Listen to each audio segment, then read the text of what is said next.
कोरियाई शासक Kim Jong Un. इनके बारे में कहा जाता है कि यह शासक के भेष में तानाशाह है। इनकी क्रूर नीतियां और निर्दयी फैसलों से पूरी दुनिया वाकिफ है।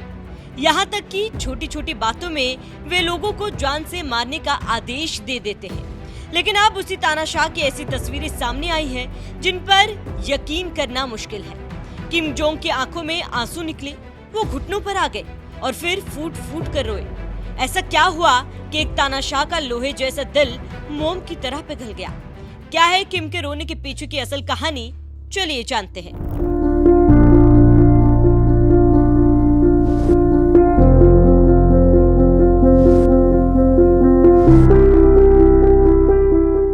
जमीन पर बैठे बच्चे को गले लगाया और फूट फूट कर रोने लगे तानाशाह। किम जोंग उन की ये तस्वीरें देखकर हर कोई हैरान रह गया। जो शासक हमेशा हंसता है, उसकी आंखों में आंसू निकले तो अखबारों की सुर्खियां बन गए। दरअसल किम जोंग राजधानी प्योंगयांग में हुए एक सरकारी समारोह में रोने लगे। ये समारोह उन सैनिकों के सम्मान में रखा गया था जो यूक्रेन के खिलाफ रूस की ओर से लड़ते हुए मारे गए। साथ ही सैनिकों के परिवारों को गले लगाकर उन्हें ढांढस भी बंधाया। इस समारोह में मारे गए सैनिकों की तस्वीरें लगाई गई थी। किम इन तस्वीरों के सामने झुके और सैनिकों की तस्वीरों पर मेडल रखते हुए देखे गए। इस दौरान उन्होंने युद्ध से लौटे सैनिकों को भी सम्मानित किया। किम जोंग ने इन सैनिकों को नायक के रूप में सम्मान दिया। जब किम सैनिकों को सम्मानित कर रहे थे, मारे गए सैनिकों को हीरो का दर्जा दे रहे थे, तब सैनिकों के परिवार वाले अपने आंसू नहीं रोक पाए। ये देख किम भी रोने लगे। उन्होंने मृत सैनिकों के बच्चों को गले लगाया और प्यार से उनके माथे को भी चूमा। इस समारोह में किम जोंग उन ने कहा कि विदेशी ऑपरेशनल फोर्सेस की लड़ाई ने हमारी सेना की ताकत साबित कर दी और कुर्स्क की मुक्ति ने हमारे सैनिकों के जज्बे को दिखाया।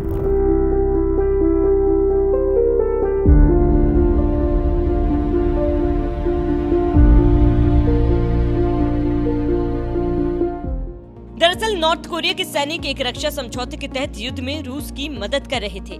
यूक्रेन में दोनों देशों के बीच जंग में नॉर्थ कोरिया के सैनिकों ने रूस का साथ देते हुए जंग में उतरे।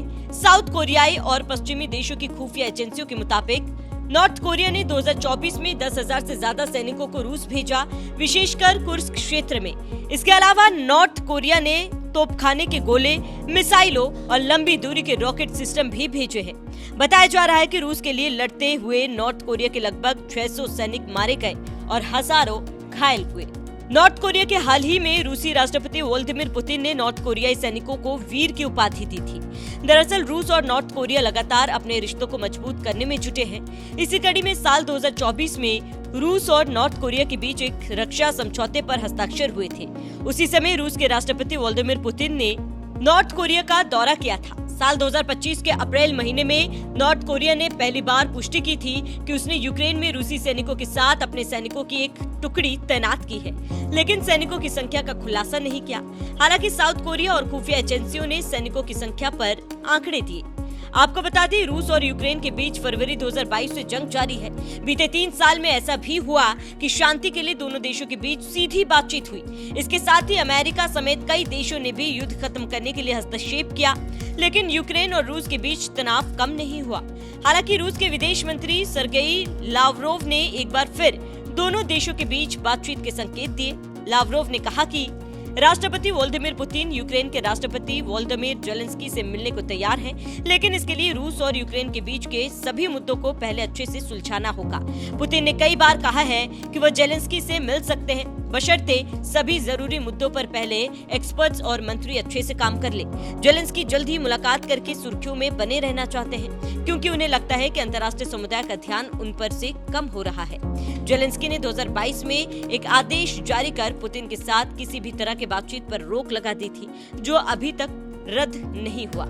इससे पहले अमेरिकी राष्ट्रपति डोनाल्ड ट्रंप ने भी पुतिन और जेलेंस्की के साथ बातचीत के बाद सुझाव दिया था कि दोनों नेताओं को पहले द्विपक्षीय बैठक करनी चाहिए।